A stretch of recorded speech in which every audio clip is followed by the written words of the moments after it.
आज की इस नई गहन चर्चा में स्वागत है। तो हम अक्सर ना समाज में जो भलाई के काम होते हैं या जिसे हम परोपकार कहते हैं, उसे बहुत ही सीधे और सरल चश्मे से देखते हैं। हाँ बिल्कुल। मतलब किसी भूखे को खाना खिलाना हो या किसी बेघर को छत देना हो, ये वो काम है जिन्हें हम बिना किसी संकोच के सबसे ऊंचे दर्जे की इंसानियत मानते हैं, है ना? एकदम सही बात है। हम इसे ही सबसे महान काम मानते हैं। हाँ, और हमारे पास जो आज का स्रोत है, एक छोटा सा लेकिन बहुत ही प्रभावशाली दार्शनिक लेख जिसका शीर्षक है सच्चा परोपकारी, वो इस बुनियादी ढांचे पर ही सवाल उठाता है। मतलब ये लेख ये नहीं कहता कि भलाई के ये काम गलत है। नहीं, गलत तो बिल्कुल नहीं कहता। हाँ, बल्कि ये इस बात की जांच करता है कि क्या ये काम वाकई में किसी को हमेशा के लिए उस पीड़ा से बाहर निकाल पाते हैं। चलिए इसे थोड़ा विस्तार से समझते हैं। ये स्रोत मदद की हमारी परिभाषा को एक बहुत ही अलग दार्शनिक कसौटी पर परखता है। और मैं कहूंगा कि इस चर्चा का मुख्य उद्देश्य भी यही है कि हम भौतिक सहायता और आध्यात्मिक मुक्ति के बीच के इस बारीक लेकिन बहुत गहरे अंतर को समझें। जी, अक्सर हमारी भलाई की परिभाषा वहीं तक सीमित होती है जहां तक हमारी आंखें देख सकती हैं। मेरा मतलब है शारीरिक तकलीफ और उसका तुरंत समाधान।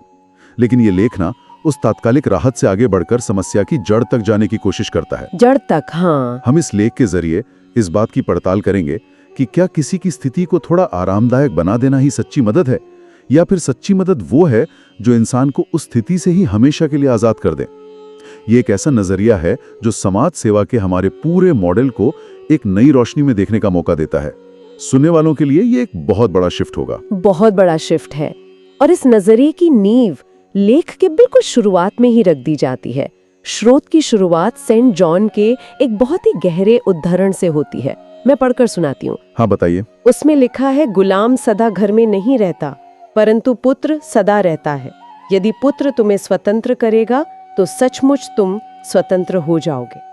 जब हम गुलाम और पुत्र के इस रूपक को आज के संदर्भ में देखते हैं तो मैं सोच रही थी कि ये सिर्फ एक सामाजिक व्यवस्था की बात नहीं कर रहा है। बिल्कुल नहीं। ये शायद हमारी चेतना की स्थिति की बात कर रहा है। एक गुलाम का जीवन शर्तों पर टिका होता है। उसे अच्छी सुविधाएं मिल सकती हैं, उसका मालिक दयालु हो सकता है, लेकिन उसकी अपनी कोई स्वतंत्र सत्ता नहीं होती।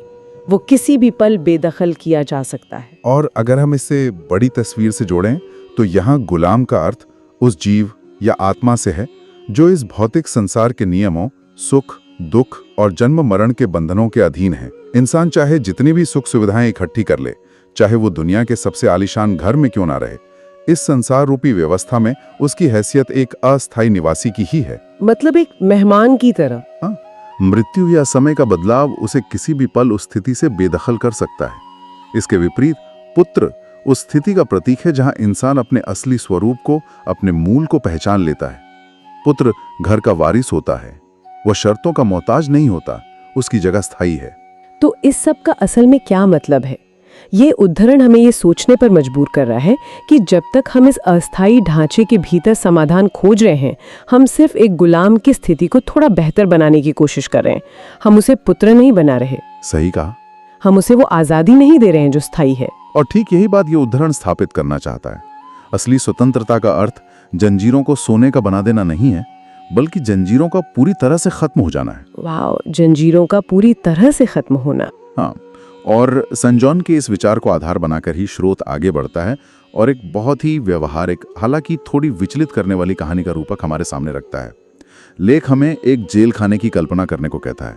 एक ऐसा जेल खाना जहां कैदियों की हालत बहुत दयनीय है।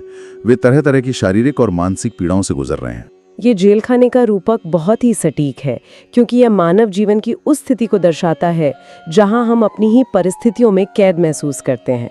तो लेख बताता है कि इस जेल खाने में 3 अलग अलग परोपकारी आते हैं। पहला व्यक्ति देखता है कि गर्मी है और कैदी प्यासे हैं, जी, तो वो भारी मात्रा में चीनी और बर्फ लाकर उन्हें ठंडा शरबत पिलाता है।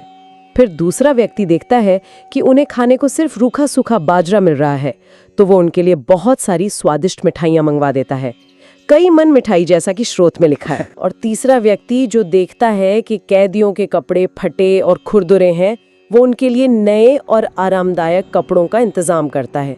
जाहिर है कैदी इन चीज़ों को पाकर बहुत खुश होते हैं। अगर हम आज के एनजीओ या समाज सेवा के मॉडल को देखें, तो हम इन तीनों व्यक्तियों को पुरस्कार देंगे। हम इन्हें समाज के सबसे बड़े हीरो मानेंगे। और ऐसा मानना स्वाभाविक भी है। कोई भी सभी समाज उन लोगों की सराहना करेगा जो दूसरों की पीड़ा कम करते हैं। स्रोत भी स्पष्ट रूप से कहता है कि सेवा करनी भी चाहिए। हाँ, ये बहुत जरूरी पॉइंट है। यह कोई ऐसी बात नहीं है जिसे नकारा जाए, लेकिन हमें इस शरबत, मिठाई और कपड़ों के मनोविज्ञान को थोड़ा गहराई से समझना होगा। ये तीनों काम एक खास तरह की इंसानियत को दर्शाते हैं जो लक्षणों पर काम करती है, यानी सिम्टम्स पर। प्यास एक लक्षण है, भूख एक लक्षण है। इन परोपकारियों ने उस तात्कालिक जरूरत को बहुत अच्छे से पूरा किया। लक्षणों के इलाज वाली बात बहुत दिलचस्प है, क्योंकि जब हम सिर्फ लक्षणों का इलाज करते हैं तो हमें तुरंत नतीजे दिखते हैं। परोपकार करने वाले को कैदी के चेहरे पर मुस्कान दिखती है, उसे एक तरह की आत्मसंतुष्टि या कहें कि ईगो बूस्ट मिलता है कि उसने किसी का जीवन बेहतर कर दिया। बिल्कुल। कैदी को भी लगता है कि उसकी जिंदगी संवर गई। दोनों पक्ष एक तरह के भ्रम में खुश हो जाते हैं। ये भ्रम ही इस पूरी कहानी का सबसे महत्वपूर्ण बिंदु है। यहाँ बात बहुत दिलचस्प हो जाती है। शरबत पीने और नए कपड़े पहनने के बाद भी एक अटल सच्चाई जो अपनी जगह से 1 इंच भी नहीं हिली, वो ये है कि कैदी अभी भी जेल की सलाखों के पीछे ही हैं। हाँ, वो बाहर तो नहीं निकले। उनकी बुनियादी स्थिति में शून्य बदलाव आया है। वे पहले दुखी कैदी थे, अब वे सुख सुविधाओं से संपन्न कैदी हैं, लेकिन उनकी आजादी अभी भी छीनी हुई है। और यहीं पर स्रोत उस शब्द का इस्तेमाल करता है जो इस पूरी चर्चा का केंद्र है, 84 का जेल खाना। हम सभी इस बात से वाकिफ हैं कि भारतीय दर्शन में 84 लाख योनियों का चक्र क्या मायने रखता है। ये कर्मों और जन्म मृत्यु का वो अंतहीन चक्र है जिसमें आत्मा भटकती रहती है। जी। लेकिन जो चीज मुझे यहाँ सबसे ज्यादा सोचने पर मजबूर करती है वो ये है कि लेखक ने इस प्राचीन दार्शनिक सिद्धांत को आधुनिक परोपकार के साथ कैसे जोड़ा है। हाँ, और जब हम 84 की बात करते हैं तो हम अक्सर इसे एक पारलौकिक या आध्यात्मिक सिद्धांत मानकर छोड़ देते हैं, लेकिन स्रोत इसे एक यथार्थवादी जेल खाने के रूप में पेश कर रहा है। संसार में किए गए हमारे सारे भौतिक परोपकार, चाहे वे कितने भी महान क्यों ना हो, इसी 84 के जेल खाने की चारदीवारी के भीतर होते हैं। मतलब उसी लूप के अंदर। एकदम। जब आप किसी भूखे को खाना खिलाते हैं तो आप उसे उस पल के लिए मौत या कमजोरी से बचा लेते हैं, लेकिन आप उसे जन्म और मृत्यु के इस विशाल चक्र से बाहर नहीं निकाल पाते। इसका मतलब ये हुआ कि हमारी भौतिक भलाई असल में कर्मों के उस जाल को ही थोड़ा और जटिल बना रही है। अगर हम कर्म के सिद्धांत को देखें तो अच्छा कर्म करने से हमें अच्छे फल मिलेंगे, शायद हमारा अगला जन्म और भी बेहतर हो। लेकिन एक बेहतर जन्म भी तो उसी 84 लाख के चक्र का ही हिस्सा है। बिल्कुल सही। यानी अगर हम इसे जेल खाने के रूपक से ही समझें तो अच्छा कर्म करने से हमें शायद जेल के अंदर एक VIP कोठरी मिल जाएगी जहां टीवी और सोफा होगा, लेकिन हम रहेंगे तो कैदी ही। ये एक बहुत ही सटीक विश्लेषण है। लोहे की जंजीरों की जगह सोने की जंजीरें आ जाएंगी।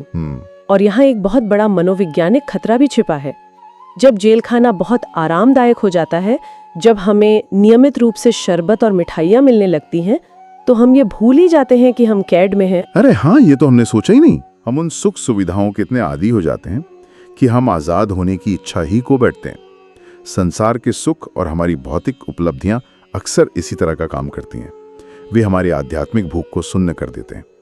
पहला, दूसरा और तीसरा परोपकारी अनजाने में ही सही कैदियों को उनकी कैद के प्रति संतुष्ट और बेपरवाह बना रहे थे। ये बहुत ही गहरा विचार है कि हमारे आराम ही हमारी सबसे बड़ी बेड़ियां बन सकते हैं। और शायद इसी वजह से कहानी में चौथे व्यक्ति का आना एक बहुत बड़ा बदलाव लेकर आता है। ये चौथा व्यक्ति बाकी तीनों से बिल्कुल अलग है। वो जेल खाने में आता है, लेकिन उसके हाथों में कोई सामान नहीं है, कोई शरबत या मिठाई नहीं। जी, वो कोई भौतिक सुख या राहत लेकर नहीं आया है। उसके पास सिर्फ एक कुंजी है, उस जेल खाने के दरवाजे की चाबी। वो आता है, ताला खोलता है और कैदियों से कहता है, अपने अपने घर चले जाओ। इस एक वाक्य में जो क्रांतिकारी बदलाव है उसे समझना बहुत जरूरी है। चौथे व्यक्ति ने कैदियों की तात्कालिक प्यास या भूख का कोई इंतजाम नहीं किया। हो सकता है कि जेल से बाहर निकलने के बाद उन कैदियों को अपने घर तक पहुंचने के लिए कड़ी धूप में चलना पड़े, उन्हें फिर से प्यास लगे। हाँ, संघर्ष तो होगा, लेकिन उसने उन्हें उनकी खोई हुई गलिमा, उनकी असली आजादी वापस लौटा दी। स्रोत इसी बिंदु पर अपना सबसे अहम सवाल उठाता है कि सबसे अच्छा परोपकारी कौन हुआ? और जवाब बहुत स्पष्ट है, जिसने आजाद कर दिया, क्योंकि वही एकमात्र व्यक्ति है जिसने समस्या की जड़ पर प्रहार किया। बाकी तीनों जेल की व्यवस्था को स्वीकार करके उसके भीतर काम कर रहे थे। चौथे व्यक्ति ने जेल की व्यवस्था को ही नकार दिया।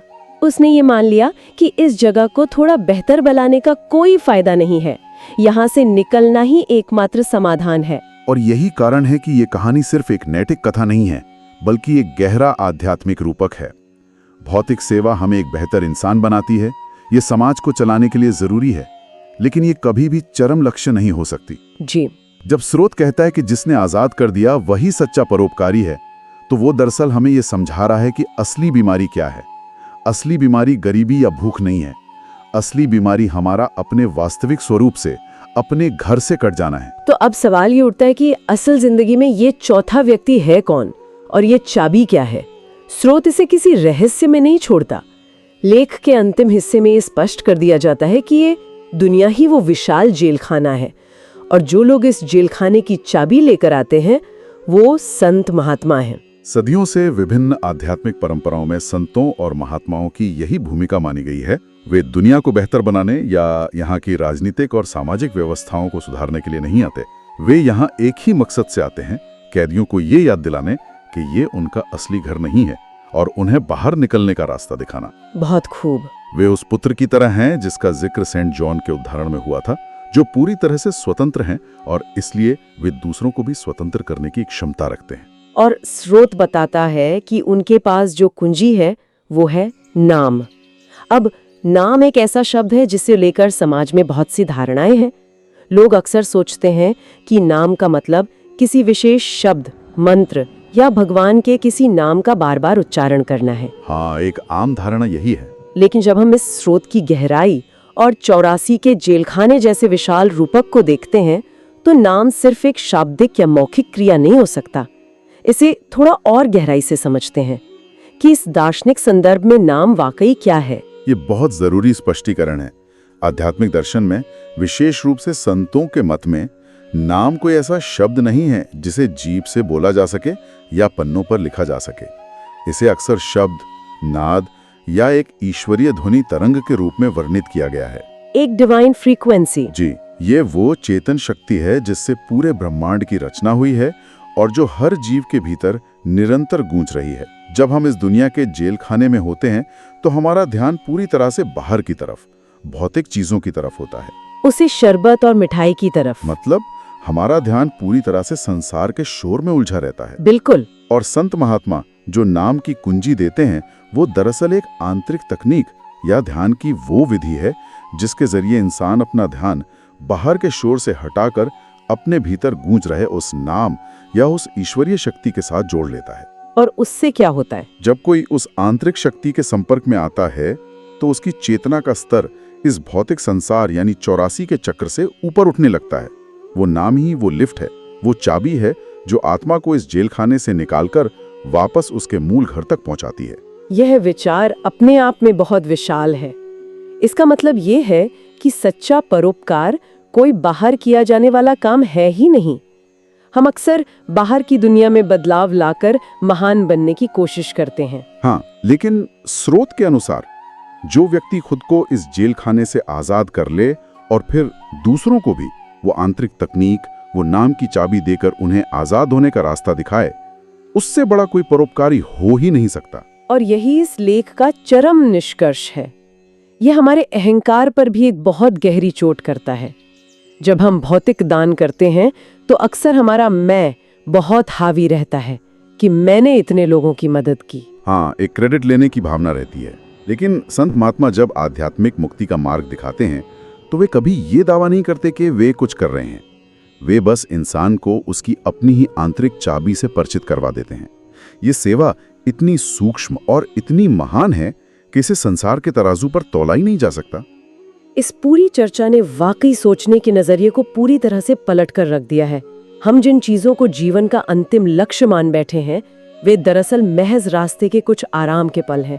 तो अगर हम इस पूरी यात्रा को एक सूत्र में पिरोने की कोशिश करें तो हम क्या पाते हैं? अगर हम इसे समेटें तो ये स्रोत हमें एक बहुत ही संतुलित नजरिया देता है। यह हमें संसार से भागने या भौतिक मदद करना बंद करने को नहीं कहता। भूखे को खाना खिलाना इंसानियत का पहला कदम है, बिल्कुल। लेकिन यह हमें चेतावनी देता है कि हम उस पहले कदम को ही अपनी मंजिल न मान ले। समाज सेवा अच्छी है, लेकिन आत्मकल्याण और आध्यात्मिक मुक्ति के बिना वो सेवा सिर्फ एक अंतहीन चक्र में गोल गोल घूमने जैसी है। सच्चा परोपकारी वही है जो उस चक्र को तोड़ दे। भौतिक सुख सुविधाएं शरीर को राहत दे सकती हैं, लेकिन आत्मा की भूख सिर्फ उस नाम की कुंजी से ही मिट सकती है जो इंसान को इस 84 की जेल खाने से सदा के लिए मुक्त कर दे। ये एक बहुत ही स्पष्ट और विचारोत्तेजक निष्कर्ष है। हम सभी को अपने जीवन में इस बात का मूल्यांकन करते रहना चाहिए कि हम किस तरह की राहत की तलाश में हैं। क्या हम केवल अपने रोजमर्रा के संघर्षों को थोड़ा और सहनीय बनाने में अपनी पूरी ऊर्जा लगा रहे हैं, या हम उस दिशा में भी कुछ कदम बढ़ा रहे हैं जो हमें असली स्वतंत्रता की ओर ले जाती है? ये चर्चा हमें याद दिलाती है कि हम सिर्फ इस दुनिया के निवासी नहीं हैं, बल्कि हम उस स्थायी घर के वारिस हैं जहां कोई बंधन नहीं है।